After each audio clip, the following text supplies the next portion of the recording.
Giochi fatti, tutte le sezioni sono state scrutinate, si comincia a delineare con più chiarezza la composizione di Camera e Senato all'indomani del voto per le elezioni politiche. Per quanto riguarda la Camera dei Deputati, nel collegio di Agrigento c'è il trionfo del giovane Michele Sodano del Movimento 5 Stelle, è il primo nel collegio uninominale con oltre il 50% delle preferenze, superando i 62.500 voti. Segue Calogero Pisano di Fratelli d'Italia, espressione della coalizione di centrodestra con quasi il 32% delle preferenze. Staccato Giuseppe Sodano, figlio dell'ex sindaco di Agrigento, della coalizione di centro-sinistra con l'11%.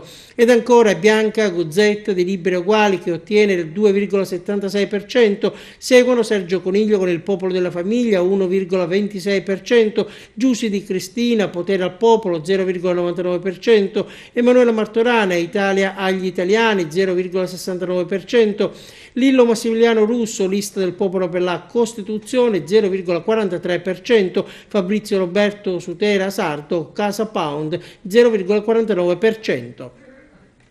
Trionfo del Movimento 5 Stelle anche nel collegio uninominale per il Senato. Gaspare Marinello vince con oltre il 52%, pari a 121.670 voti. Segue Vincenzo Giambrone, sindaco di Cammarata, indicato da Forza Italia, legato alla coalizione di centrodestra, si attesta sul 30%. C'è poi Maria Iacono, deputata nazionale uscente del PD, sostenuta dal centro-sinistra. La percentuale conquistata è di poco superiore all'11%.